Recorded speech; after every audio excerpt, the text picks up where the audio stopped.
Hi, I'm Roy Collin, the host of the podcast. You can find everything about me by scanning the QR code there or going to roycollin.com, and you'll find my six podcasts: the Podfather, helping people become podcasters; the Awakening, exposing fraud and corruption but with solutions; the Crypto, all things blockchain technology; meditation podcast; speaking podcast; and the Learn Polish podcast. You can also help the show by actually making a donation, visiting the store, or helping my sponsors. I hope you enjoyed this week's show. Hello, everyone. Warm greetings from Grace Asaga of Quantum Nurse, and welcome to this platform, Freedom International Livestream. And this is where we go deep dive into pressing global issues. And in today's episode, we have Joaquin Flores, who is an expert on genocide of Ukraine's and the destruction of the Western European economy. When I say expert, not on doing the genocide, but on helping us understand the genocide. Okay, just correction, please, just for clarification. And a privilege really to have him because he's an outstanding geopolitical analyst who is also an author and contributor to Strategic Culture Foundation. And he runs a very impressive Telegram channel, New Resistance, where he discusses various geopolitical issues, often emphasizing themes of national sovereignty, economic independence, relationships that are critical, and of course, critics of Western policies. So, um, and today also, I am very happy to be joined by a special guest host, and that is Alex Krainer.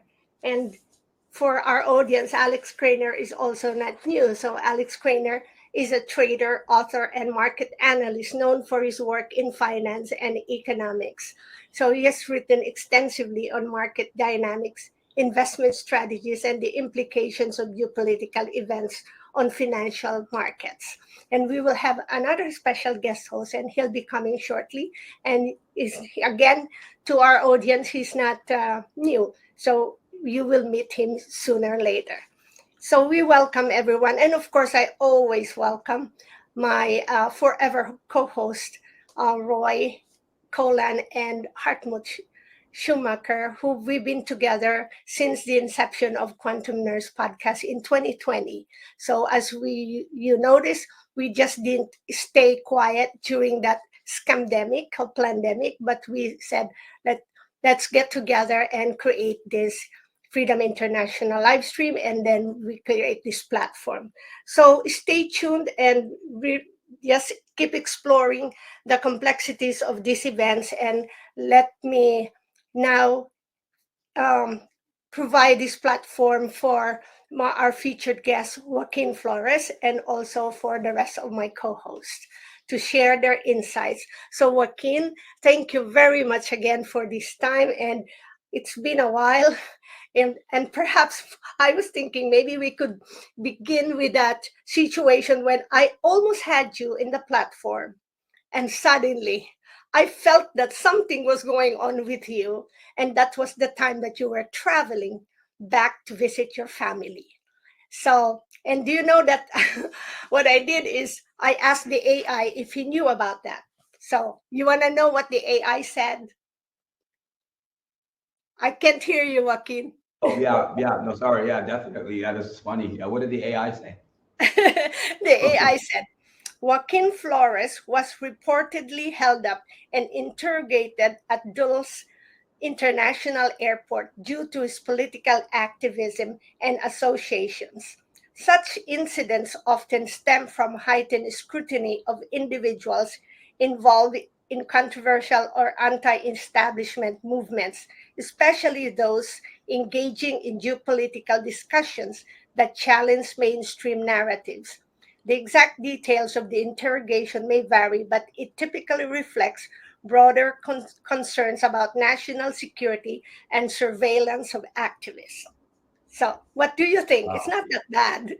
No, it's not that bad. It's pretty crazy that AI is like, I mean, it tells us definitely, we know that they know that we know that they know kind of thing. It's very bizarre. It's very interesting though. Is my volume okay? Am I coming through? Because I've lost my voice. So I'm gonna have to shout and maybe go in like a drill sergeant mode if I lose it too much. So forgive me in advance today for my voice being out. So yeah, today's subject, I've been developing this in a series of articles, in a series of different streams and different shows, different components of this. So I know, like in this universe of people-driven media, there's overlap, and people will be able to like pick up other parts of what I was talking about from the other other presentations I've done in the past weeks and other things that I've been writing, mostly for Strategic Culture Foundation, as you mentioned. But having such an asset here in particular as Alex Krainer, I'll like frame things in terms of the destruction of the Western European economy that will hopefully dovetail nicely so that he can develop those things based on his expertises in areas that are, I'm just a generalist. So now the main theme with the Western European economy is whatever parts of it, and just in terms of power structure analysis, independently from market analysis, we're talking about revassalization. And one of the things that has been a trend of late is with, in particular, there's many different signs of it. I mean, you could point to 5 or 10 things off the top of the head that would all confirm, would all be, you know, corroborative evidence of this idea, of this process. But one of the ones that jumped out at me was that a number of high-profile European firms, German firms and others, have delisted from the European Stock Exchange and have listed now at the New York Stock Exchange. This is something that, you know, they're, in terms of that, they're interested in like the diversity of buyers and things like this. And that's anyway what the book talking literature on the subject would say. But anyway, it's a key indicator. But I think in terms of the real economy, producing things from which, like others, you know, the downstream economy, service economy, et cetera, is in some tangential way like related to. It's very abstracted, of course, but it's related. But the Germany's paying like between 1.5 over the past 2 years. They're paying between like 1.5 to 2 times the median G7 price for energy. So when you hear things like Schultz saying that we can't give any more, when you hear the Borrell yesterday say that when he starts talking about how much the EU has given, you know, and it raises like when do people talk about how much they've given? All right, it comes, what's the it's a predicate to what? It's a predicate to saying like, so therefore I've given a lot already and can't give any more. So then you have France has just announced that they will renege on was it 3 billion? I believe France, 3 billion. Anyhow, of course, this is all coming from their media, and these are their planned statements. So there's always a likelihood that there's another layer or deception or something involved. There's also the possibility that, you know, in Freud's sense, you know, sometimes a pen is just a pen, and sometimes just saying we spent too much is just saying we spent too much. Keep in mind that Zelensky totally did a weird thing with going to the Rada on the 16th and giving the victory plan, you know, and that victory plan depended on so many things that did not materialize with the Germans, in terms of the Taurus, with the English in terms of Storm Shadow, with the Americans in terms of permission to use these to strike they say deep into Russia, but the maximum range on these, I think, is around like 400 or 500 kilometers, so 300 miles or something. But Drago would be better able to explain to which ways they can be modified to maybe extend further at the cost of accuracy, which I think when you look at what their point is, they're not in the strategic value of striking deep into Russia is saying that you struck deep into Russia. And and I'm going to just define the definition of terrorism, right? Things that are meant to impact the opinion of Russians in a negative way to want to end the war, right?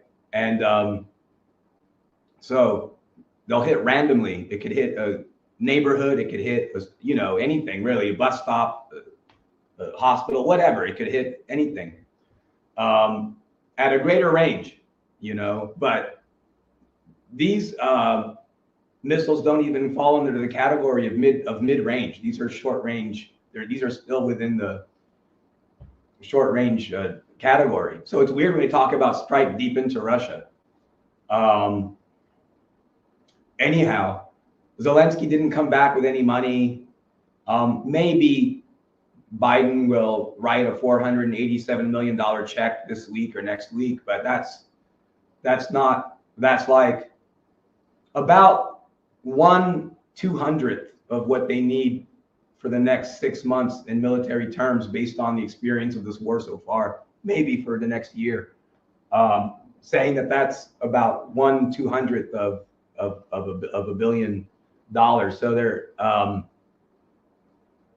or less, right? So they are up the creek without a paddle. So he goes in front of the Rada. Now, apparently there's a secret plan, part of this, that they can't declassify. And that's something else very interesting.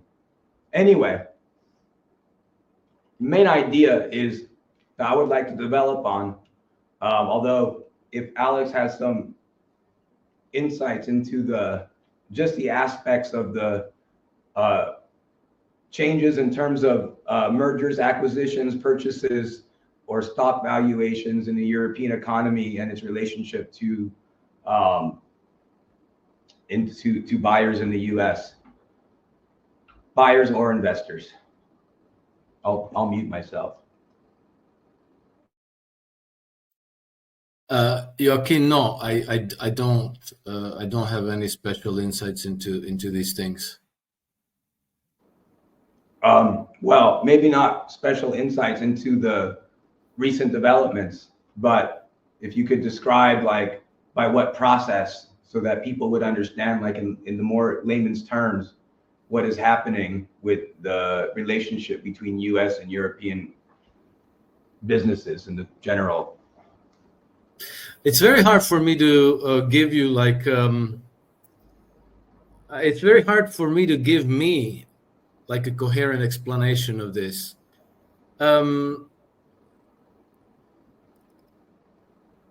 I'll try to explain what I think I understand. And what I'm about to explain, I'm very confident that I'm not wrong about this.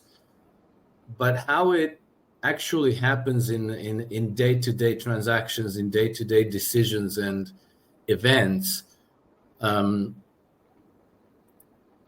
at a loss, because A, we're being kept in the dark, we're being covered with manure, and we have to kind of connect dots, right? And then God knows, some you get right, some you get wrong. But here's the context that I'm pretty sure is what is happening. They shaped Ukraine into a bludgeon with which they thought they would break up Russia. It didn't work. They're not about to give up. So now what's left? Well, the rest of Europe is left, except there is absolutely no appetite for going to war with Europe, with Russia in Europe. So they have to create that appetite. How do you create that appetite? We know a little bit about them because, both times the process of Nazification in the 1930s in Germany and in Ukraine from 2014 onwards entailed pretty much the same sequence of steps. So first thing you do is you destroy the economy. You destroy the economy so that you deprive millions of young men of a future. Ukraine, between its independence in 1991 and 2014, when they staged a coup, Ukraine was by far the worst performing economy in the whole world. So it was one of the only 5 economies that had negative GDP growth over that 24-year period. And interestingly, the other of the other 5, 2 additional ones were Georgia and Moldova, right? All 3 countries designated as flashpoints to destabilize Russia. They know how to do this, and they are doing it in Europe now. So step 1, immiserate the population, destroy the economy, destroy the jobs, make sure the youth unemployment is very, very high, make sure that young men have no futures, can't hope to get married and raise families and have children and provide them a future. And then once you've achieved that, then you have a lot of dry tinder for all kinds of things. And then once you created all that dry tinder, what you do next is you start introducing these extremist ideologies, and you designate the enemy. You know, you start pointing to people against whom they need to fight to right the historical wrongs, right? And so you start creating these brown shirt movements. So if you look across Europe, you'll see that, well, A, the economy is going down the toilet already as we speak. B, clearly plenty of capital is left over to plow into the military industrial complex. So they're the only ones who are getting literally hundreds of billions of dollars in investment. 3, the brown shirt movements are emerging in virtually all the countries: Germany, Sweden, Finland, Poland, Croatia, Italy, France, Spain, Latvia, the Baltic states, everywhere. Now, I'm Croatian. I remember a few years ago, I was in Croatia when one of these Nazi, brown shirt groups had a parade. It was absolutely ridiculous. It was like 100 guys. It was really quiet. They had a couple of placards. They looked like they were embarrassed to be doing what they're doing. People looked at them and like, what on earth do you think you're doing? And the whole thing was extremely bizarre and out of place. And I thought, that's strange. Somebody paid for this. This is funded. Where is this going? Because it's, they're not doing this because they're bored. So they said like, hey, let's have a brown shirt parade. Somebody's funding this and somebody wants this to blossom and grow. Well, this summer, they staged the same thing, but not in the capital, but somewhere down south of the country. And well, this time they had a couple of thousand people, and they were quite loud and boisterous, right? And I saw reports of the same thing happening in Italy, in Spain, in Germany, in Poland, in all over the place. So these movements do exist, and they are receiving funding from somewhere. We should be very keenly interested where the funding is coming from. And why are these movements dangerous? When the brown shirts movement started in Germany, I think either in the very late 1920s or in 1930, it was the same thing. It was small, it was ridiculous, nobody cared. It seemed inconsequential. But by 1933, when Hitler came to power, they grew to almost 3 million men. Why are these people important? They're not the people who are going to go fight the war against the Russians. They're the people who are going to terrorize local populations into, let's say, complying with the Nazi ideology and with the Nazi agenda, with the agenda of Nazification and militarization. And then ultimately they're going to be the ones who are going to be scooping up young men and shoving them to the Eastern Front to be the cannon fodder into the meat grinder, which is exactly what the remnants of the Azovites and IDAR battalion and C-14 and all these groups are now doing in Ukraine. This is how you squeeze the country to its core and how you shove every last Ukrainian to fight the Russians, even though virtually no Ukrainians wanted to fight the Russians in the first place. But this is what these extremist groups, this is the purpose that they serve, and we see them emerging. And so I think that without paying very close attention to corporations that delist, companies that shut down their production facilities in Germany, in France, wherever, and who relocate to China or to United States or list in New York Stock Exchange.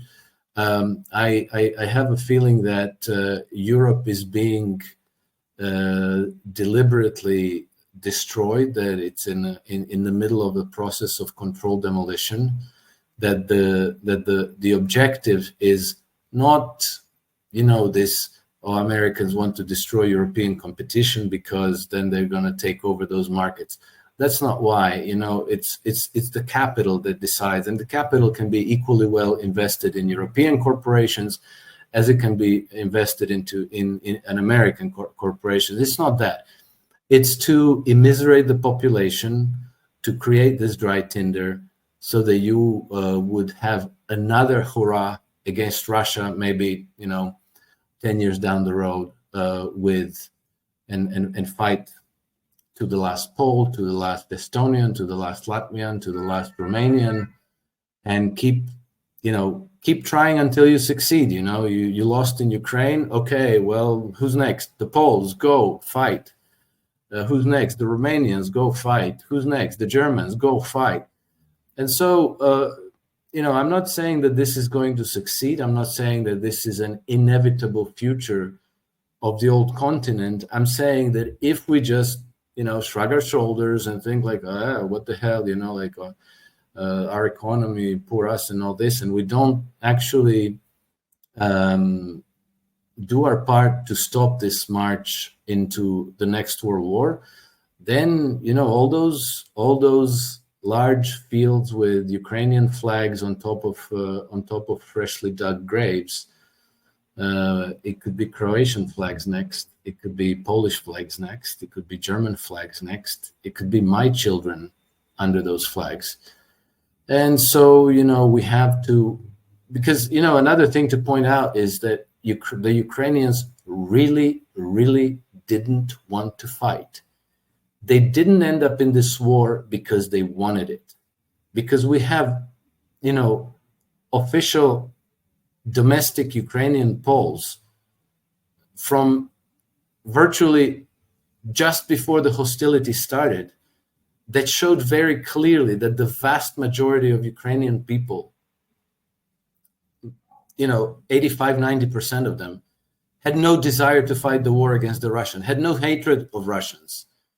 They were coerced by these, methods of social engineering that are now being applied to European populations. And they take a long time. They take years. So people don't notice it from one day to the next.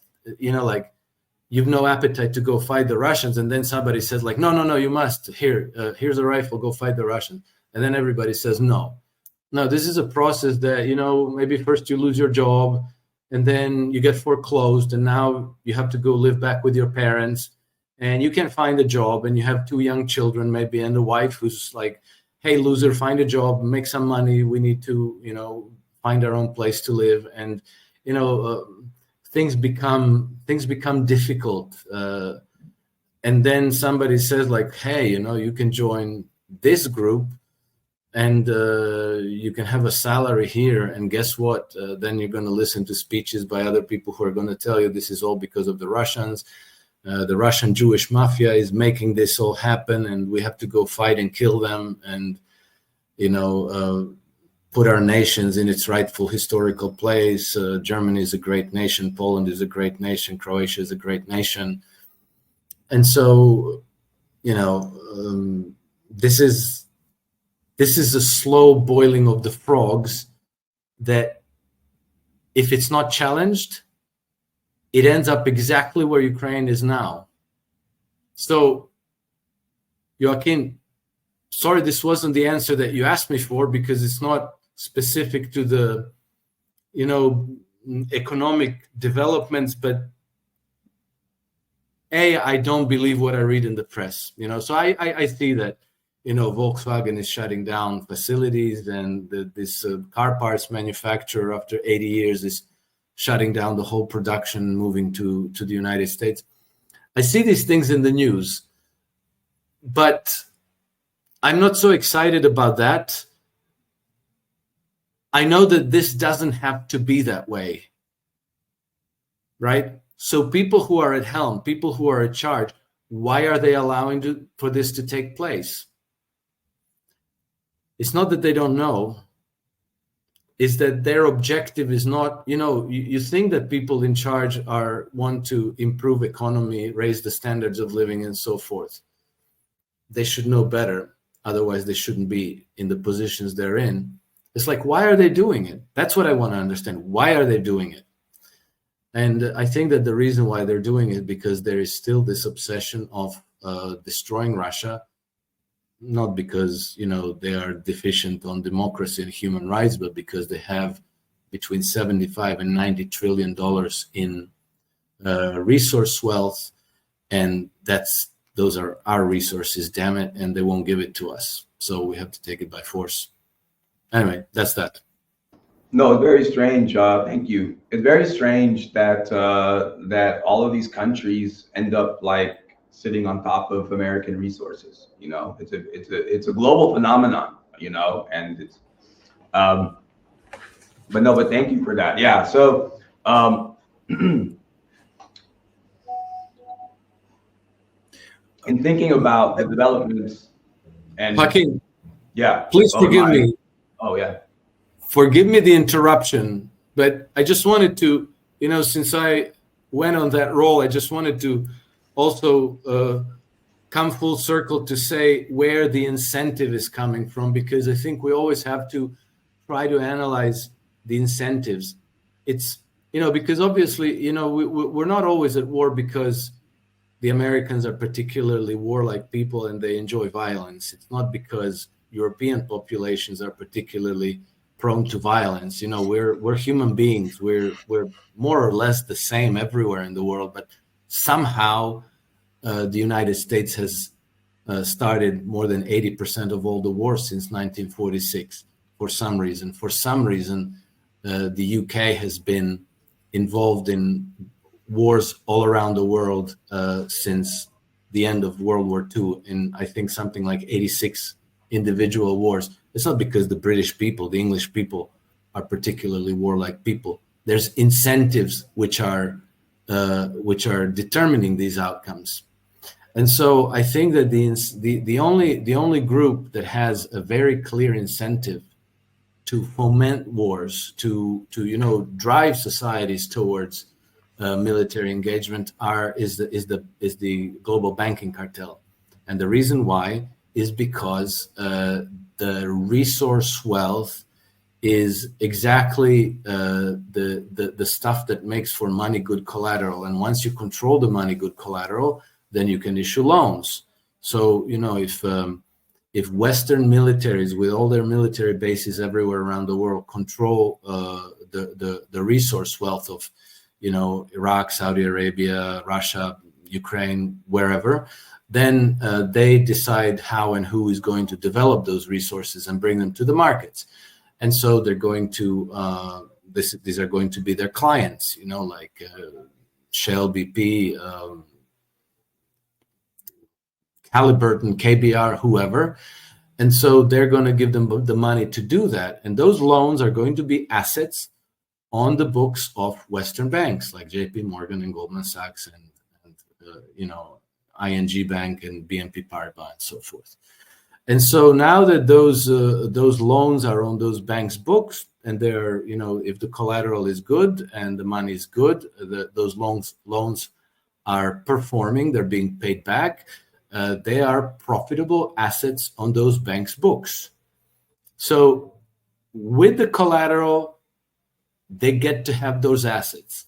Without the collateral, they don't have to have those assets. It's all or nothing for the bankers. For the, if you look at the corporations, because they are the visible arm of this whole juggernaut. BP or Shell could easily and equally take a loan from a Chinese bank or a Russian bank or a Brazilian bank. It doesn't matter. It's a dollar is a dollar. Money is money. If you need a loan to develop some resource, you need money. It doesn't matter where it comes from. So the corporations are the executors of all this. They're doing the plundering and pillaging, but they're not doing it because they have no other choice. This is that action is determined by who is funding them to do that.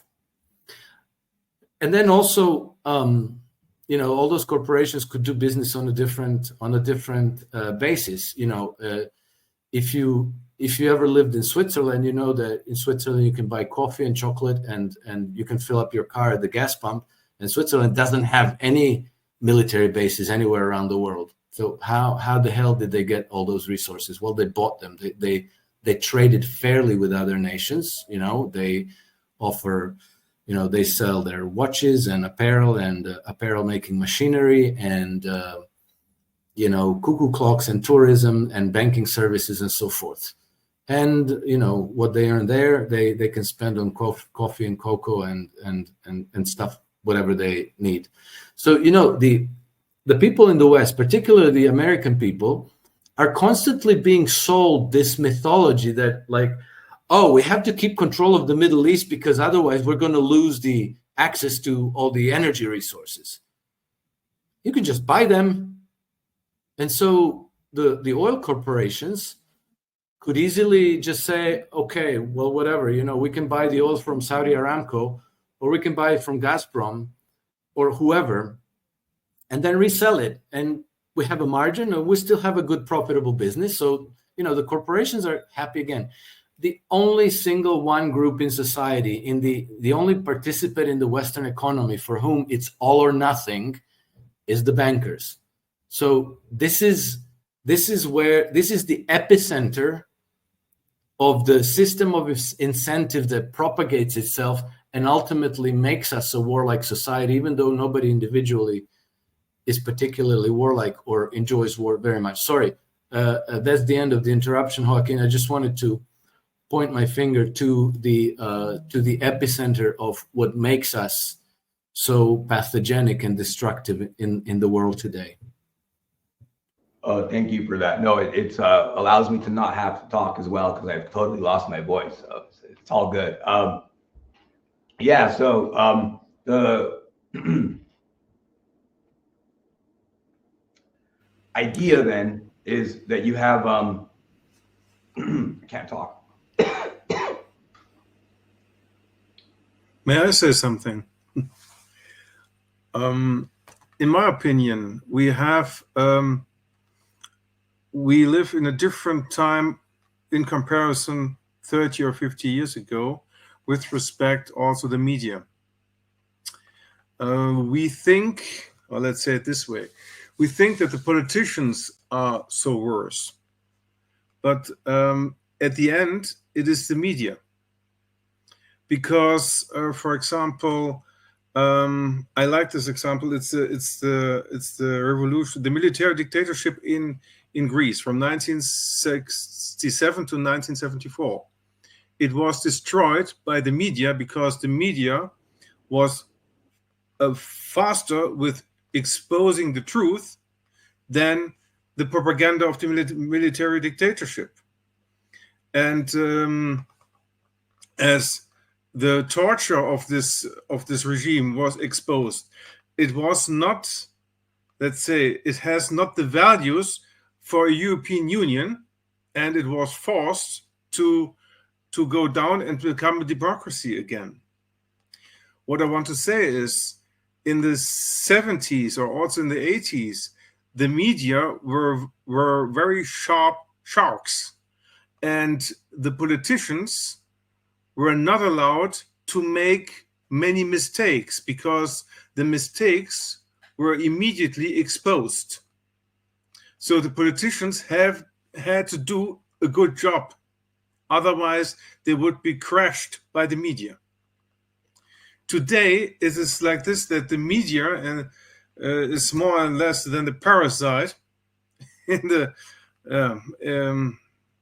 of the politicians, and by being under control of the politicians have more space to do things which they were not allowed to do before. And so it's a win-win situation for the media and the politicians, and the loser is the population. And they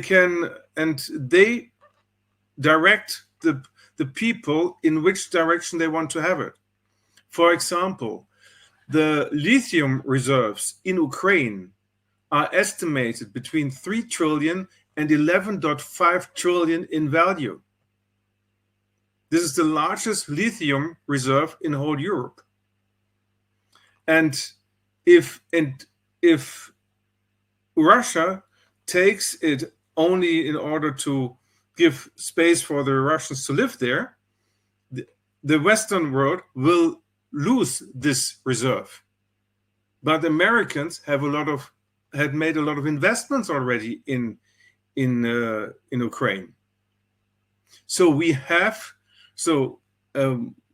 Germany, for example, has to fight with the taxpayers a war for these reserves, for these commodities. Yeah, Alex? Hartmut, but this is just a misunderstanding that I wanted to point out. What does it mean to lose those reserves? First of all, we don't have them. Second of all, we can always trade to acquire them, right? For decades, we were, using Russian gas. We didn't have to take military control of Russia for that, right? That gas somehow made its way into European households and companies, and we got to use them. We negotiated, right, a price, we paid it, and we got the damn gas. So we can also have that lithium if we need the lithium. We don't need to have this war anxiety that, oh my God, if we lose the war, we lose that lithium, and then what we're going to do, right? This is exactly the, one of the distortions that is being constantly perpetuated in the European and American, generally in the Western public opinion, to engineer consent for war, because they say like, oh, now I heard Robert F. Kennedy Jr. the other day say this. He was saying we have to support Israel because otherwise we're going to lose the Middle East, and we're going to lose control of all those oil resources. And then people say like, yeah, it's terrible what's happening in Gaza, but now we have to keep those oil resources under our control. Why? We can just buy them. And I think that people need to understand that. I see it from 2 points. First of all, Russia, in 2015, when Russia occupied the Crimea, Putin also put the Orthodox Church into power. And the Orthodox Church and the Vatican are not friends at all. And they are the real enemies between each other, the Orthodox Church and the Vatican. And then in 2015, it started that Russia became the real enemy.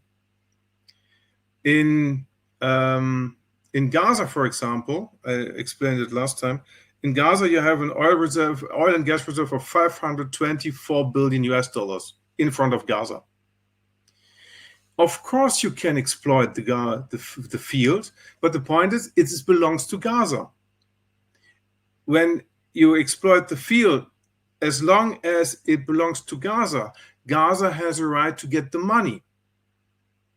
When Gaza gets the money, they have the possibilities, from the point of view of Israel and from the point of view of the Western world, to buy weapons.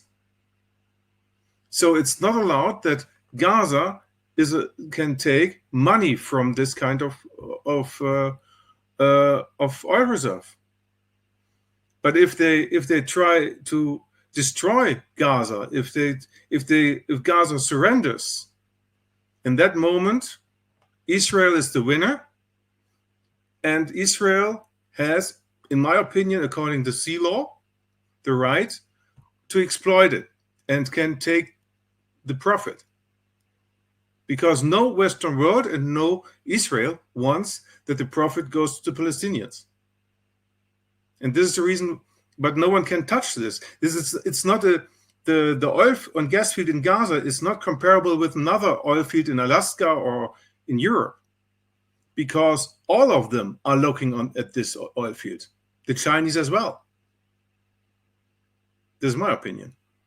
So it's a little bit more tricky. And no one wants that Russia becomes strong. They want to weaken Russia. And it was the geostrategist Krainer who said that the First and Second World War was made or was created in order not to make a cooperation between Germany and Russia. So the point is, the Western world, especially in the Western world, I mean, I emphasize here, UK and the US, do not want that Russia becomes strong. Because the USA is a Freemason country. It is like that. If you dive deeper in this, you will understand that this country is controlled by these people. And the ideology of this country is a very special one. They don't have friends, they have only interests. And in Ukraine, for example, it's also interesting. There are 5 regions who are controlled by Jews. That's also important. The Jews are the third force in Ukraine. Sorry, which country? 5 regions. There are 5 regions which are controlled by Jews in Ukraine. Oh, the oblasts, right? Yes. Okay. Yes, the oblasts, correct. And this is also power. And the point is, if the Jews are so powerful in Ukraine, the question is, would they like that Russia win the war, or would that Russia gets these areas? This is my opinion. So now maybe we could redirect to our main topic about the genocide in Ukraine, because you're talking about, so like the genocide that Israel is doing in Gaza and in Gaza is kind of different from the genocide that's happening right in Ukraine. So if Joaquin have a voice again, please. Yeah, I hope if I don't talk too loudly, I think it will. So if you can hear me, I hope. I got a little closer so that the microphone can pick me up. But yeah, I appreciate Alex and Harmut's contributions, and very thought-provoking. I would suggest that, look, from the perspective of a company that needs investment or is looking for a partner, then absolutely, it doesn't matter, a dollar's a dollar. But as Alex suggests, by inference, then clearly that's not the point. Clearly something else is going on. Think for a moment about the US occupation and destruction of the Iraqi economy and its seizure of the oil economy. I agree very much with what Alex is talking about in terms of like the story is not the story and the picture is not the picture, and the way that we think about the motives.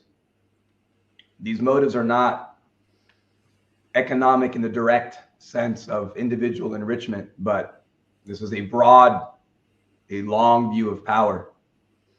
It's about controlling resources that countries, other countries would need to develop. And so by removing those even from the market, for example, or being the arbiter of who has the special buying rights or not, is going to determine whether that capital is capital for sure. But there's a difference from the perspective of empire between local capital accumulation and the transfer of capital back to or to the traditional, meaning in the past 300 years, centers of colonialism. These are very different. These are very distinct, not the same thing at all. So number two, I would also say that when Hartmut is discussing certain investments and interesting facts about Ukraine, we know about like Kolomoisky, and he was basically in charge of Donbass, of which we know has access to Mariupol as part of, Donetsk. And in the Donetsk Oblast, you had the Azovstal and many other natural resource based industry. And altogether, in the parts of Ukraine that were formerly Russia, formerly Ukraine, parts of Ukraine that were formerly Ukraine, the parts of Russia today that were formerly Ukraine, rather, even though it's only like 25% of, or 22% of the territory by area, and then estimates are going to differ based upon the speculative value of these things, and different values have been placed, but it's somewhere between 65 and 80% of Ukraine's economy. So again, from the perspective of, you know, the firm being invested in, a dollar's a dollar. But from the perspective of who's going to benefit from those interest rates to begin with, it's very different, whether that's going to be banks based in Russia or banks based in the city of London or New York or what have you. So there's definitely a conflict between East and West in this. Now, the genocide of Ukraine is a very simple thing to understand. And it's very much connected to themes of depopulation going on in the world at large. However, there's a difference. Clearly, you can see, for example, in Gaza, this is prime real estate. And then you have the offshore rights, which have been in contest and in limbo for some time. They really should not be in there is no real contest if you're looking at the geography of Gaza as part of a Palestinian state, albeit discontiguous from the West Bank. That's also by design, from the perspective of, and I use this word in the authentic literal sense, from the perspective of the Zionist policy in Israel. In other words, I don't say everything going on in the world is Zionism. I say, the ideology of the state of Israel is Zionism. So from the Zionist perspective, in the very limited definition of Zionism, those offshore assets are theirs. So, but they need to they need to control or remove or whatever, ethnically cleanse the Palestinians from Gaza.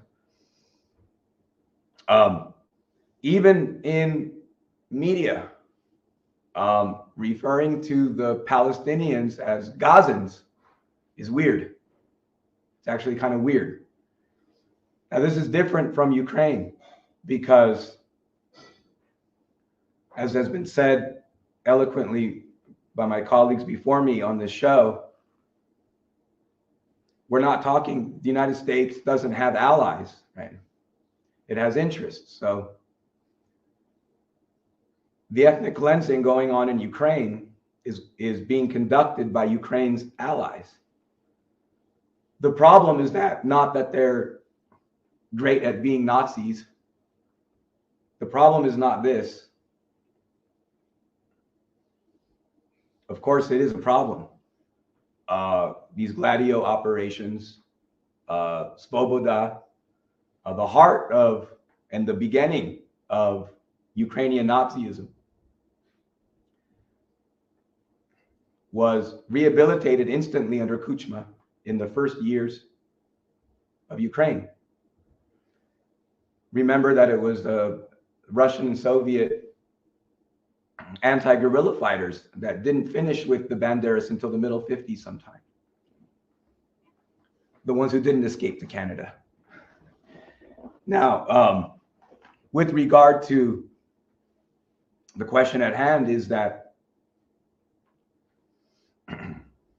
there's a debate about the role of human beings in the fourth industrial revolution. And there are some concepts and defects, I would say, defective ideas about the role of human beings that emerged in Western thinking. And it parallels what the philosopher Martin Heidegger said about 100 years ago when talking about what happened with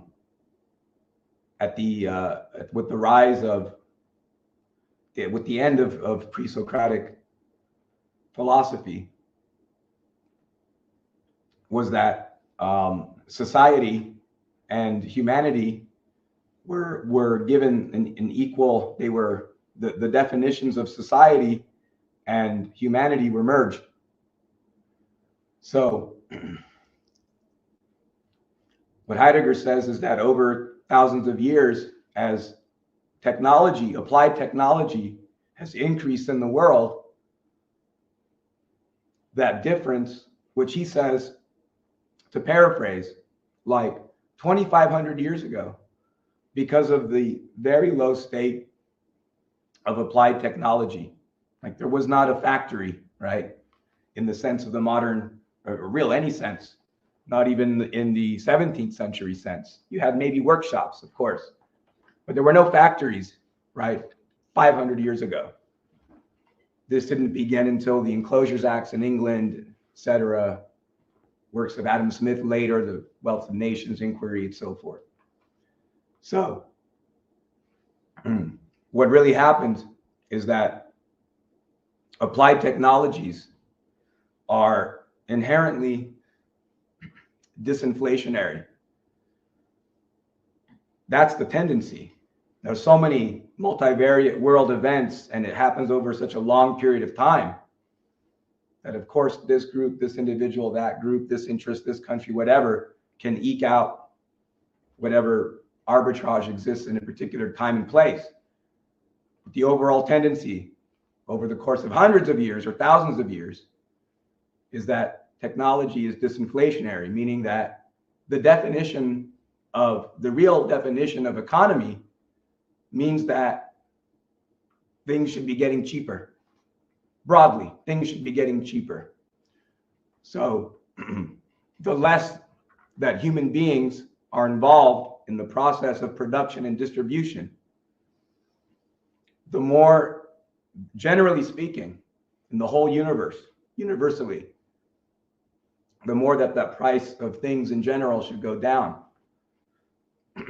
So if you came from a society like in the West, like in the United States, where the thinking about these things had been predominated by characters like Kissinger, who believed that in this idea of useless eaters, you can understand that with thinking about the future.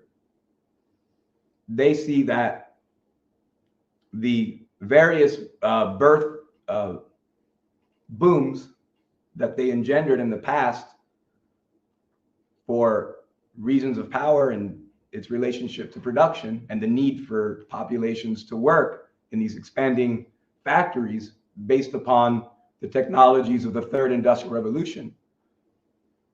Now, the debate is whether do we need human beings at all? And that's a debate being held by human beings who see themselves as not part of the question. Of course, they intend to live. The question is, where will there be 1 billion people on Earth or 500 million people on Earth? But it will be some combination of people that were allowed to live or bought their way in or were already close to the top of the pyramid that we have right now. That's their model.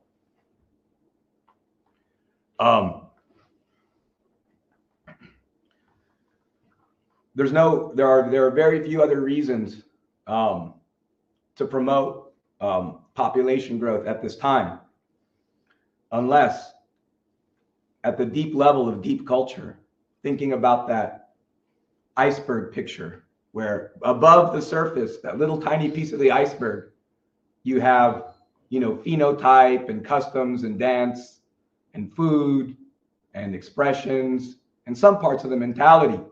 But beneath the surface is the whole glacier. And we don't really see that. This is the deep culture. And I want to say that misanthropism has come to predominate a lot of American thinking, the misanthropic principle. At this present time, understanding where next generation productive technologies will be, if a society now is opting for population growth or population stabilization, even, in other words, anything except population decline, they're applying an anthropic principle. There's something very meaningful in that. It's not just random.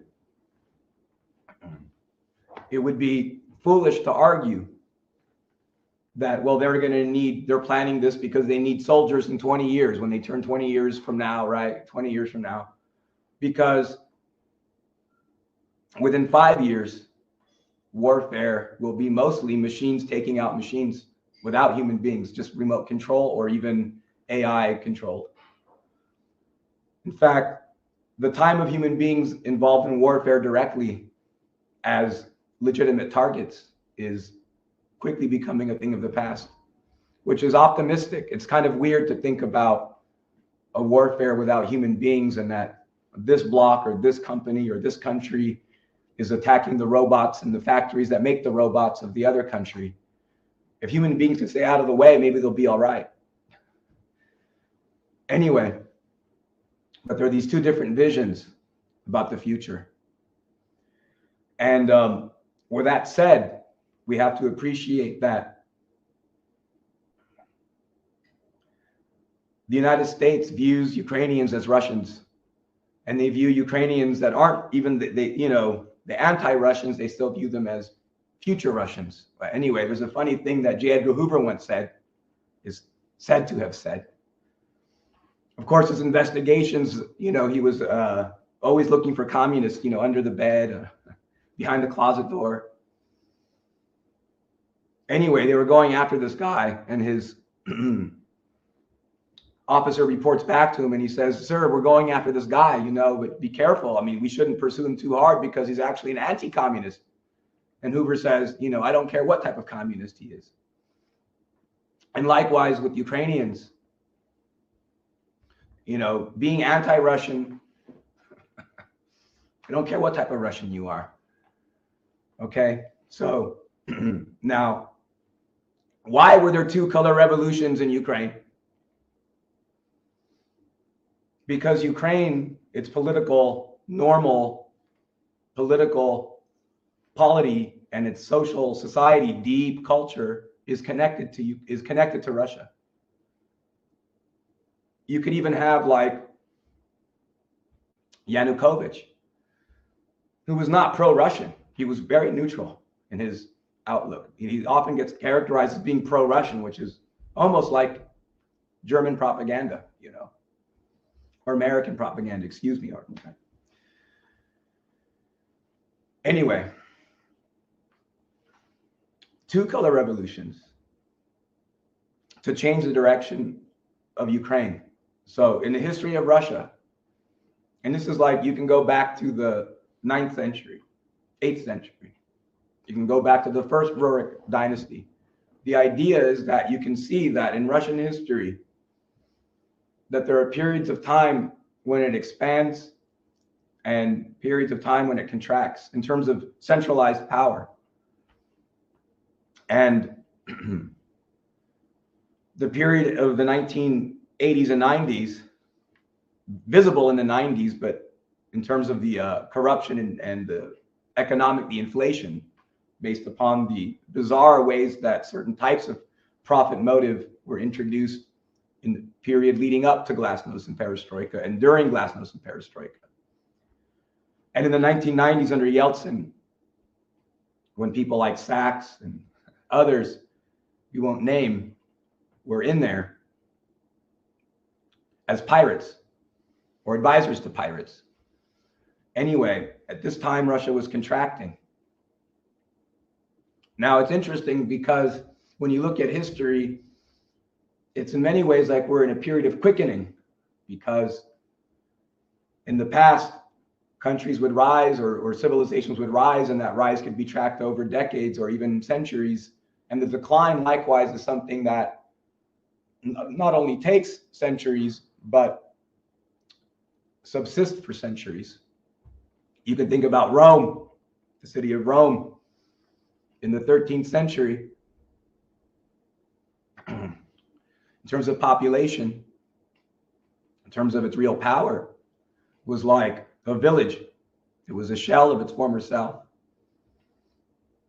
It took hundreds of years to arrive at the medieval conditions that Rome found itself in. It wasn't overnight. But something happened very strange, and I would say in terms of kinetic force, in terms of the gathering the lands, one could argue that the Chechen wars were part of this, but I would say that was an anti-terrorist operation, really in terms of the more forward, in terms of non-reactive geopolitics, despite the provocation that Saakashvili was encouraged to take. I would say that Russia and Georgia in this period was indicative of a new period in Russia that very much signaled very loudly that Russia was in a growth period. And you can make allusions to caloric absorption or caloric and mass, calories and mass equations. Many ways to think about it that would be analogies and not perfect, but you can make analogies this way. Anyhow, the point that we're making, that we're establishing, is that it's kind of, there's a natural gravity in the human sense. I mean, it's not natural in the sense of rainfall, but in terms of the natural sociology, as opposed to, let's say, applied technologies interfering or augmenting natural sociology, such as social engineering. So in this arena, it's important to understand that 1 in 5 people that Ukraine tries to recruit into the army right now are being killed by the recruiters. And the number is likely greater than this, or the British are getting ready to throw Zelensky over. One of the two, but it could be both. But I suspect the number 1 in 5 sounds very high, but this comes from the neocon think tank, ISR, Institute for the Study of War, they've been the ones, with the inverse information the whole time. Like they should be saying that 1 in 5 people, that the TCC attempts to recruit, give the recruiters a big fat kiss and thank them for taking them to the front. Like that's what the ISW historically would say on something like this, you see. So the fact that they're saying that 1 in 5 are being killed, those videos when the guys are like trying not to get recruited, like they're wrestling them down, it's going full George Floyd. They're like, they're going full Rodney King on these guys, and you get these George Floyd type results. This is happening. So there are between 400 and 700 attempts every day made to recruit someone. And those numbers are old. Those numbers track back to before this present mobilization. We know this because there was a report also from the nationalist opposition to Zelensky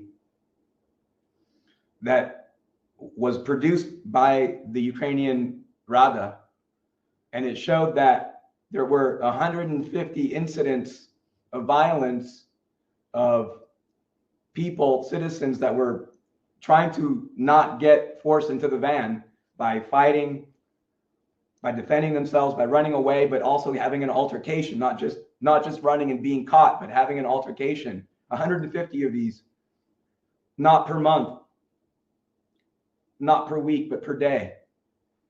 So if we assume that half of all the people attempting to be mobilized are fighting back, that would be 300 attempts per day. If we make it, 500, that would make it a different number and so forth. But you can get the idea that they've been trying, before this mobilization, they've been trying to get 400 or 500, maybe at minimum 300 guys every day.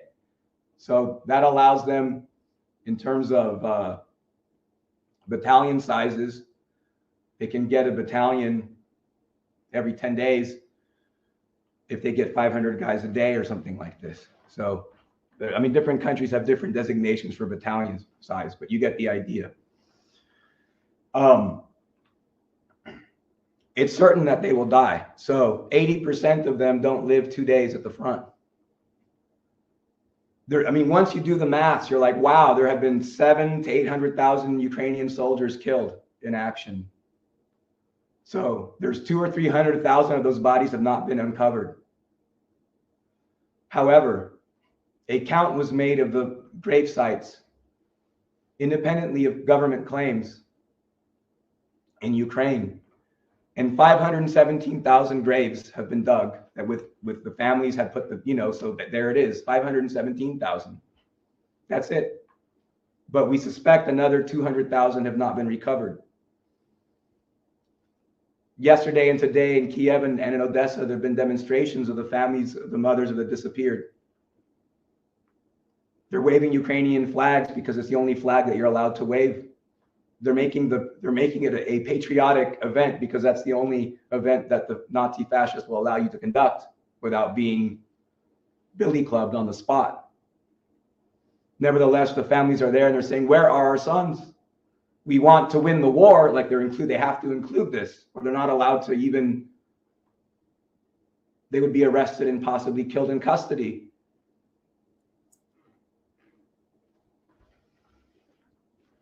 Question. Sorry to interrupt, Joaquin. How many did you say were not recovered? Like these are the disappeared, right?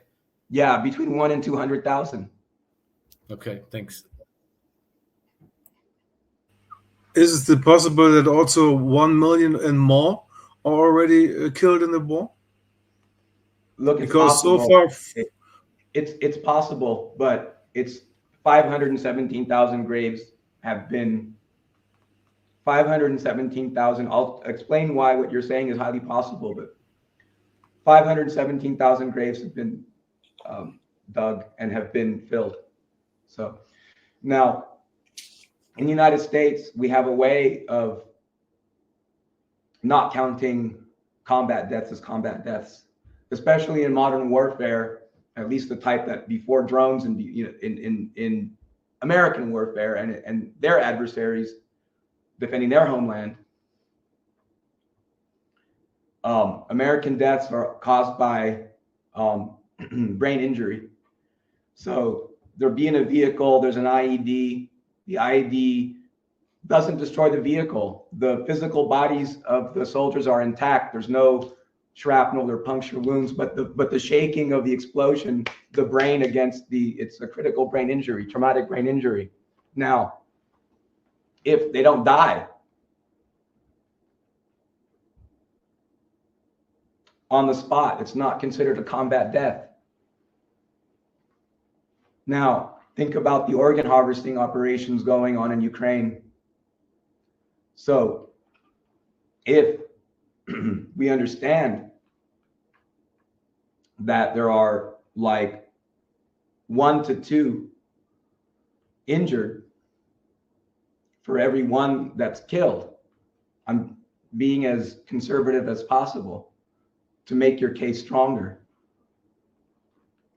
then you would have another 700,000 or 1.4 million who've been injured.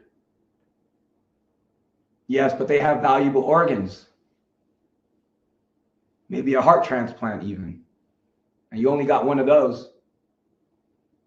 You understand? So it's possible because of the side. It's an industry. It's an industry that is unfathomable, Hartmut, to people. I can make a quick analogy in Afghanistan and the opium racket, which the US was running from Afghanistan. Here, I would like to add something with respect to the opium.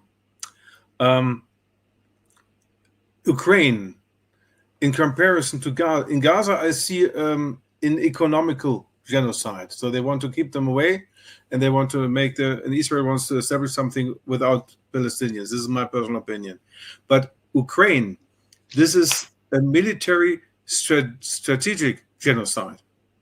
Because, first of all, it is something like a prototype for Europe, because they want to establish the smart cities. So when everything is destroyed, they are going to establish the smart cities.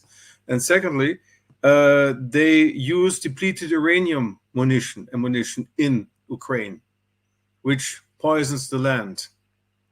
And in the same is in Afghanistan, when the Taliban came to Bush, the drug production was 2%. After the war, the drug production was 100%, because by the depleted uranium, at the end, it goes to the food. So many farmers will change from food industry to drug industry. And this drug industry will use ways through Russia to St. Petersburg, for example, and along the streets, they will establish the black market, prostitution, weapon, drugs, etc. And these tracks are the allies of the NATO in the case of a war. And we have to see this here also with respect to the Pact for the Future. 143 countries signed the Pact for the Future in September 24. But Russia, Belarus, China, Venezuela, and several others didn't sign it. So there will be a front between the countries which signed this Pact for the Future and which signed not. And Russia is part of that, which didn't sign. So the Western allies have to prepare themselves in order to get anyhow in Russia in the future in order to conquer it. Yes. So I think that makes sense. These are the things that are being promised to investors. Let me and remind me that this is related to the Lugano format and the investment format that was conducted first in Lugano and then in the United Kingdom was the second meeting about the countries, and then the corporations, but countries that are pledged to rebuild region by region. And what I would suggest is that all the things that you're talking about, except for the destruction of the agriculture, which is from depleted uranium, going to be Russia's problem. And why it's going to be Russia's problem, but they won't be able to grow there. I mean, they won't be able to do any of this plan that you're talking about. But you're 100% right that this is what the planners of this war are selling the Western investors will be possible. This is why there's buy-in, but it's a con, because they know from a military perspective and from an economic perspective that Russia cannot be defeated. So you're not going to get the political instability, etc., that's required for this to materialize. And it can be hard for people like yourselves who self-selected yourself out of these groupthink institutions to understand the psychology of organizations and the type of men or half men that live their lives within these organizations, and as the Working Brother says, these professional deformations that arise. And these professional deformations include a type of fakidiotismus, the fakidiot, the overly specialized to the point of, Aspergian dimensions. Now, the highly specialization, compartmentalization of these institutions at the very highest level in the United States, they understand that easily without any argument, since 2008 or so with Georgia, that Russia is in a stage of rising. In addition to that, it has always been, even in its lowest point, even if they were not pointed at Washington, right, a nuclear superpower. This fact alone, up until the Obama administration, meant that they are a global hegemon. But we have to understand that in international relations, hegemony does not mean total control. It means the ability to project power. In other words, any country that can project power in a decisive or significant, meaning significant way, doesn't have to be overwhelming or totalizing, just has to be sufficient to change the outcomes anywhere in the world. Russia has qualified that way for a long time. And I would argue even in the Yeltsin period would still be considered a superpower. A fraud occurred that happens just like with hedge funds, just like with the pandemic, that the meaning and criteria of things were changed. The people at the top know that Russia is a superpower. But in this period during the Obama administration, when they began to push back and to unwind from these different conventional arms agreements that continued under Trump as well, it was on the basis that Russia was a regional power, a regional hegemon. For a long time, you would hear, and this was part of the Obama administration, John McCain say, Russia is nothing more than a gas station with a nuclear arsenal. Except they continue to forget the part about the gas station and the part about the nuclear arsenal. There's only two things to remember there. Should be pretty easy. The gas station means that they can't be isolated from the world economy, period. There's other minerals too, valued in hundreds of trillions of dollars, speculatively. However, the gas alone is sufficient to establish, right? We always want to make the strongest case the most conservative way. The gas alone is sufficient to establish that the scenario that the Russian Tsar confronted in 1917 was because of its isolation and its economic backwardness in concert with the intrigues of their allies and enemies. In this world, India was a backwater country. China was immersed in its own warlord period and civil wars. It was fractured, China, at this time. There was not a rest of the world to get around. The world, in terms of industrialized countries, was just Europe and St. Petersburg. Much of the rest of Russia was also not very different from China or India in terms of the 13 other time zones, going to all the way to Siberia and to the Pacific, So, but they used very similar rationale, as you talked about. Kennan is an American geopolitical or IR geopolitics, Kennan, who, as you said, First and Second World War, one of the chief objectives was this containment that speaks to the works of Mackinder and Speakman, Heartland and Rimland, and Russian containment. The war in Ukraine is a con operation for potential buyers and real investors in the West, because they will not have any of it if this war continues, and it very well looks like it is continuing. So now, what does that mean? Well, it means that they know that Ukraine is going to go to Russia. So Ukraine in 1990 had a population of 52 million people. Now, it is claimed that the population is 36 million people today. But many people doubt if it's more than 28 or 29 million.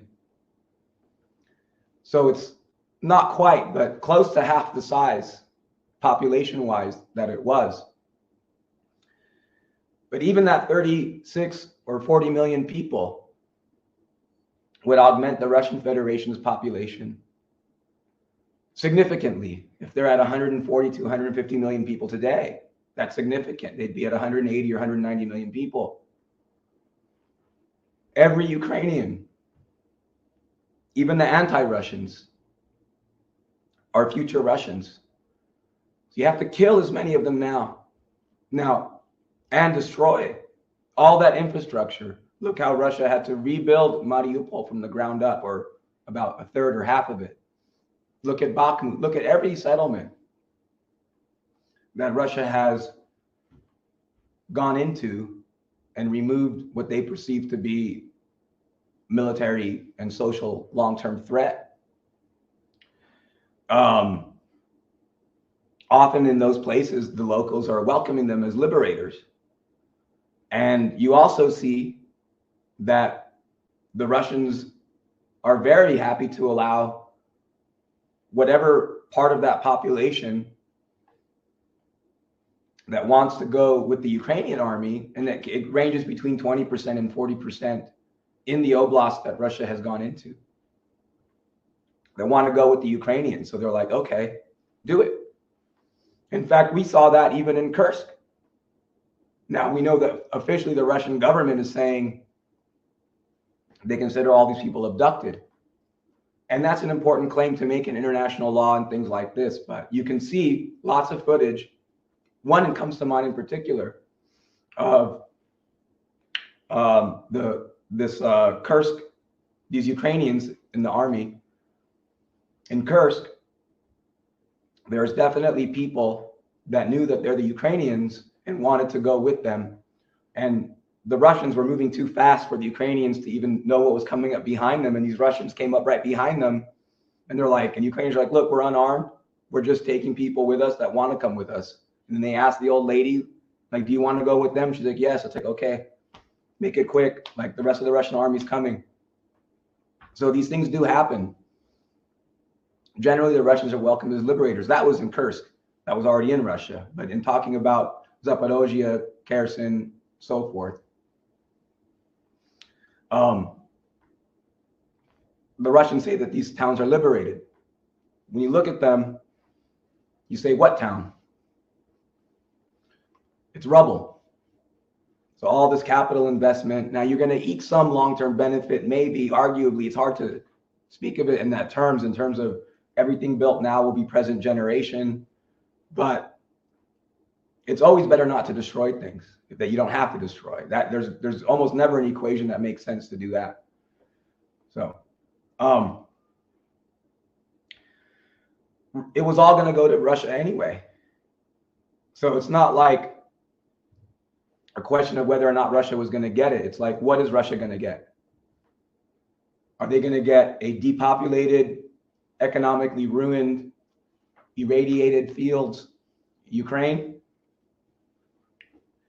Right? And that's the better option, because from their perspective, all that military hardware that's getting Ukrainians killed and becomes the justification for the Russians to, I mean, the real manipulation here was manipulating Russia and crossing their red lines, because institutionally the organism has to react. It's not like up to a decision of a person who can look at that and say, oh, we're not going to react. Like, you have policies.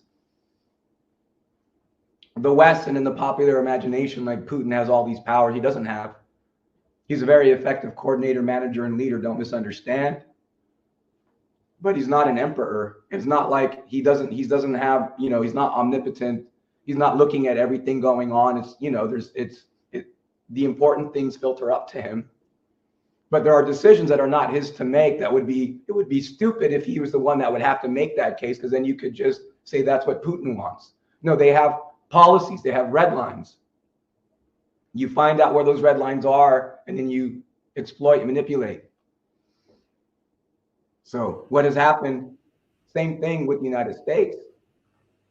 You see, they have red lines and guards in place. Like, you can't escalate with a global hegemon if your expectation is that escalation is going to signal too high a cost. But if you have downgraded Russia stupidly, but intentionally, to a regional power, then the maxim militarily, geostrategically, that you can signal a high cost through escalation that will get them to back down, that would work. But there's two problems, of course. Number one, Russia considers it an existential threat. And number two, they're a global hegemon. So, but they know this. 13 months ago, Blinken admitted as such. He said it publicly that all of our thinking has been wrong. This is not a challenge to the Cold War era, the post-Cold War era. This is the end of it. Russia cannot be contained. They have a nearly unlimited alliance or relationship partnership with China, which means they can't be contained and their military cannot be stopped. So he didn't talk about regional versus global hegemon categorically, but you could understand that he's saying that their calculus going into the war was wrong. Now, I would suggest or argue vehemently that they knew that already. They're only saying it 13 months ago as a predicate to being able to do whatever they're going to do next. But the destruction of Ukraine is part of, it's more important to destroy Ukraine than it is anything else. And now, Harmut, it's very important, because when Zelensky spoke in front of the World Economic Forum and he says that Ukraine is going to be the first fully digitized country and it's going to be the template of the fourth industrial revolution, and he was proud to announce that Ukraine is the first country effectively governed by the global stakeholders, meaning the stakeholders of the international community. which we understand to be, NATO plus the A5 plus Japan plus South Korea plus a few others, Israel, the international community. I would suggest that while it's important that all of the projects that they funded in developing studies and implementation and technologies and are going to be useful, practical for them in the future, in their view, but directly that Ukraine is the actual realizable subject, again, I would suggest a long con. They're not going to get Ukraine, and they never believed that they would. Look, they'll take it. I mean, you have the known knowns, the known unknowns, and the unknown unknowns. And in the arena of unknown unknowns, you can have an X factor. Something could happen. Putin gets a heart attack or whatever, sunspot, whatever, right? But the point is that they don't think it's realistic. So then you go, what were they doing? And then you look at basically what I've said. So this is an unusual genocide in Ukraine, but not unlike, this is not as novel as you might think it is when you look at there is historical precedent for this. For example,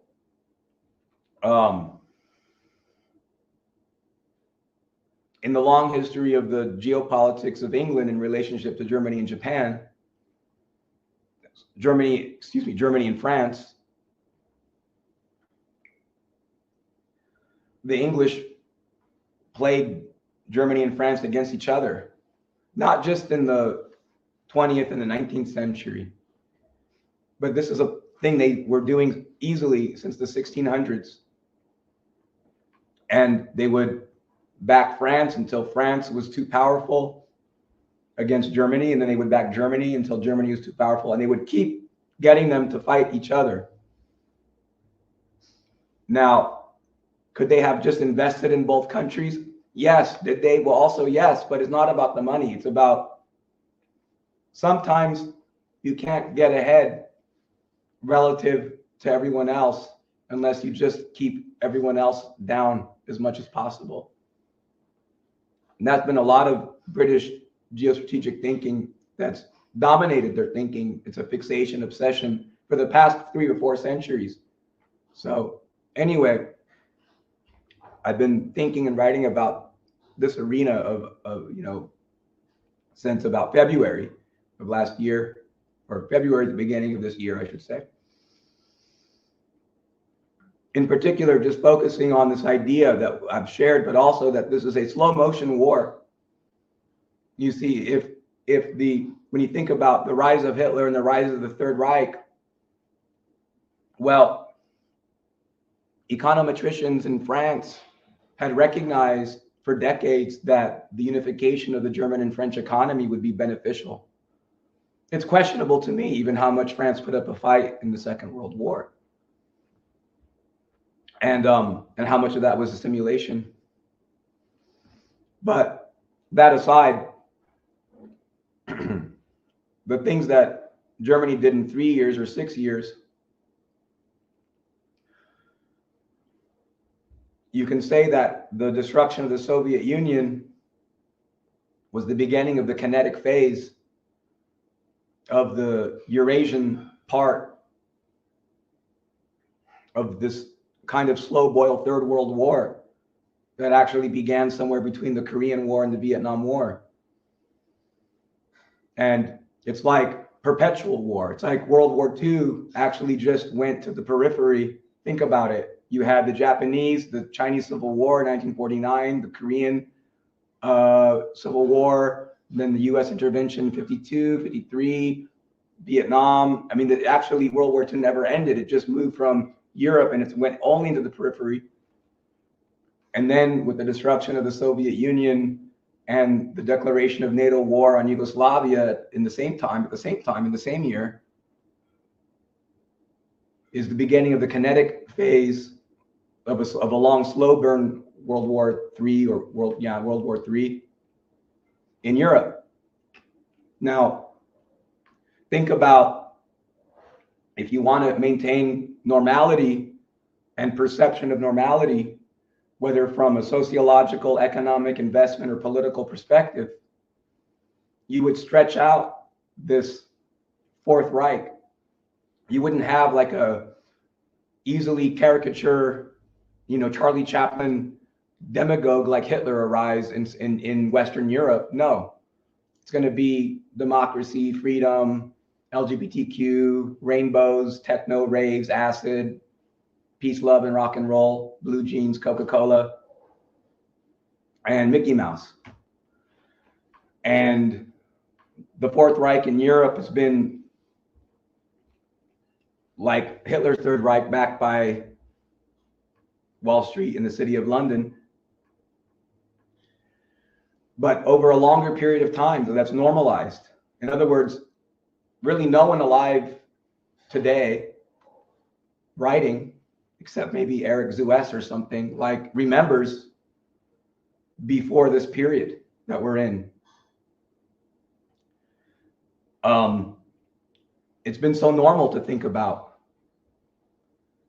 And so the war in Ukraine is starting in 2014. In the civil war in Ukraine is considered from this long view just a civil war within the Soviet Union or the Russian Empire or the Russian world or whatever you want to call it. And so it's a slow war. And now the kinetic phase proceeds at the rate that one would expect a conventional kinetic stage to be carried out under, with some qualifications, but the social and economic processes and political processes leading up to the kinetic phase weren't just, from 1932 to 1939. It's like from arguably the 50s or 60s, but most definitely with the creation in 99 or the introduction of the actual European currency, let's say, as a mile marker in the process that we're describing. We can say, how decisive those things are. Well, it's more the consequence of other events than the cause of it. Well, it's both. It's a dialectical process. But we can put these mile markers like the euro, 99, and so forth. Now, think about from the Russian perspective, if Russia had changes of leadership every 5 years, starting in the year 1999, if you had that type of government with a weak executive and a strong Senate, well, that's in classical Aristotelian political science, that's called an oligarchy. And the collective memory, in other words, when Hitler comes to power in such a short period of time, and then the German Reich expands from Germany into all of Europe and a third of Eurasia in just the period of 3 years, like that's going to provoke the histamine responses of these societies. But if it's something that's anesthetized and spaced out over many decades, like 3, 4, 5 decades, you would need to have consistent leadership in each of those countries in order for there to be the collective memory and collective strategy and consistent continuation of government and consistent continuation of strategy. Had there been any period from 1999 to the present that you had a genuine reset in relations with the US, which was a fantastic psychological operation that Russia played upon the US with Medvedev at the time. But had there been a genuine reset, remember when they pushed that reset button, it actually said launch, but it was, they thought it said reset. So anyway, I think you get the picture. Those are my concluding thoughts. Alex, you want to share, because Alex is going to leave shortly, and Drago, please. No, I just wanted to say thank you, Joaquin. That was excellent. That was very, very compelling and interesting to hear. I think, as always, context is everything. And without context, history and current events is just one damn thing after another. With context, it all makes sense. So yeah, brilliant. Thank you very much. That's all from me. And thank you, Alex. And for those of you who doesn't know Alex or haven't followed him yet, please do check out his Substack, okay?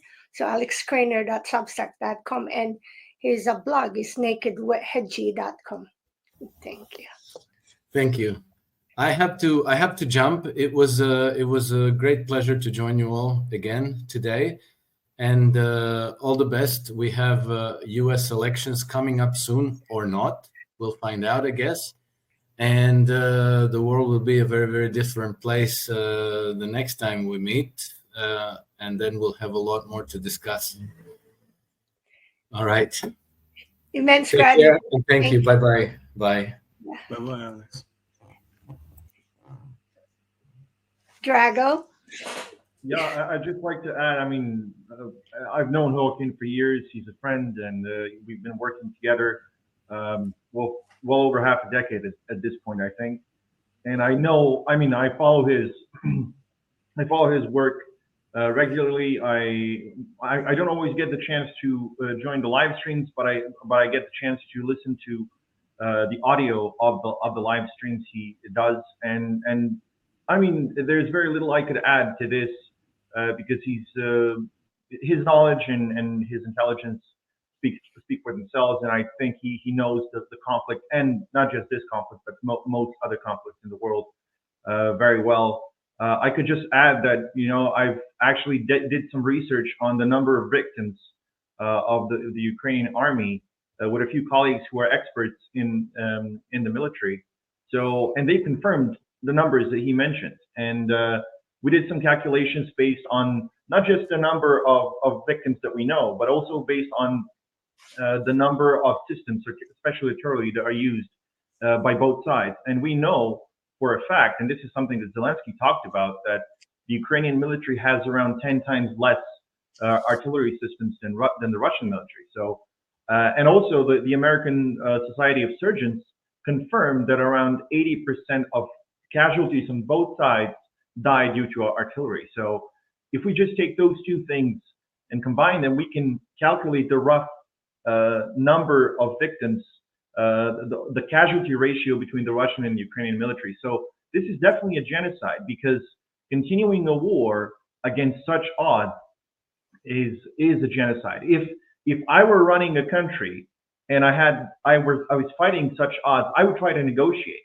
I wouldn't try to negotiate after 2 years of fighting. I would try to negotiate immediately, or as soon as possible, to prevent the slaughter of my people. But if those who are in power in Ukraine don't see those people as their own people, and they don't, because they're essentially imperial, let's say, governors, or whatever you want to call them, they will just continue doing what they're told. And that's, as Joaquin said, destroy Ukraine as much as you can, and then leave the rubble to the Russians to deal with the mess and everything else. So, or keep it and exploit whatever is left of it, if that's the possibility as well. So, again, I have very little to add to what he said, and I want to thank him for the great presentation. Thank you, Drago. And was that in the, I forgot if it's Joaquin or you who posted that article from the Institute of Study of War, right? That was him, yes. And I actually wrote an article about it today, and I quoted him, and I posted a link to that post. So, and I just posted it in my Telegram channel. I think people can see it. I mean, there's a great many details that Joaquin posts every day that gives you a very, very clear picture of what's really going on. So I advise people to follow him. So Yeah, and then for those who don't know what the Institute of Study were, it's interesting that that's even pro-Atlanticist publication. So, so now if they're telling these things, so it's about time that you see the change of the narrative.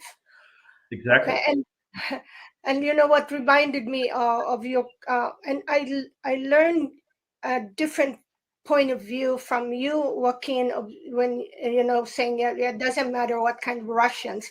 So technically, if they're considered, the Ukrainians for me they're considered again sub race, so subnormal, subhuman, that. Yeah. And the little metaphor that I remind is the story of the crabs. When you put the crabs in a bucket, like the crabs want to escape from the bucket, but all the other crabs will keep pulling the other crabs down because none of them can escape. So it's like that. Yeah. That's the thinking. I think that's the thinking. I mean, we have to understand how the people who created this war think. Let's imagine that it was the United States that broke apart into 5 countries in 1991 instead of the Soviet Union. So if the Soviet Union was the power that wanted to destroy whatever's left of the United States, they would pit, let's say, California and states that are maybe part of its own confederation or whatever you want to call it. They would want to pit this against other countries and former states of the U.S. against each other in order to destroy them. So this is exactly how the Pentagon and Washington D.C. see Ukraine. It's part of the Russian Empire or the Soviet Union or the Russian world, as Joaquin said. So what we want to make sure is that this very, very important major part of the former Soviet Union is destroyed completely so that the Russians cannot use it. So I think that's the logic. And the craziest part for me, and that's what's crazy to me when I talk to Ukrainians, because I do talk to some Ukrainians, they don't realize this. They don't understand that they're viewed as Russians, no matter what their identity is, no matter, they can think that they're from, I don't know, from Mars. They can think, oh, we're Martians. You're not Martians to those people. You are the Russians. The same as those who live in Moscow or any other area of Russia. And they need to destroy as many of them as possible. So, but what I think that a lot of Ukrainians themselves realize this, it's just that they're too afraid to do anything about it because the imperial governors, the people who run them, the Kiev regime, is so insane that they're ready to kill them all or do whatever to ensure that they cannot rebel or prevent this plan from moving forward. Well, thank you, Drago. And for those of you, follow Drago at the infobricks.org /news and his Telegram as well, Sir Funhouse, and for geopolitics and military analysis. And thank you so much. XF. I like your XF. So go, you have a last goodbye statement. Yes. Thank you for setting up this panel. I was pleasantly surprised to see Alex and Drago join us, and I would just as a final goodbye, you can find me on Telegram. Also, if you just spell my name on Rumble, you'll find dozens of different people that have found my old deleted stuff from YouTube, from I'm radioactive, as they say. So almost every channel on YouTube that had me on later lost the channel, right? So what's going on there, I don't know. I've got AIDS. I've got social media AIDS, so you're very brave, you know what I mean, to be so close to me like this. But I wanted to say, conclusively, 4th generation warfare and hyper reality and the simulacrum in the Baudrillardian sense is what made this slow war possible. We've just been thinking that this period between the end of World War II or the end of the Cold War and now was just normal, and that these events were just, random, as Alex said, just different things happening in the news. But the idea of what's normal and stable and soft power is what kept this alive, and they're losing the narrative. And people like yourself, Grace, are leading the charge, and we're going in the right direction with getting information out there to people. So thank you again for having me.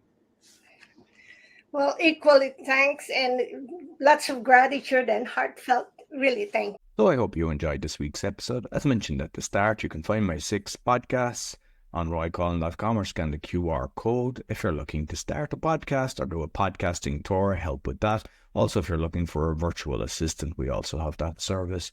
And you can help the show by visiting the store, supporting our sponsors, or making a donation. Until next week, take care.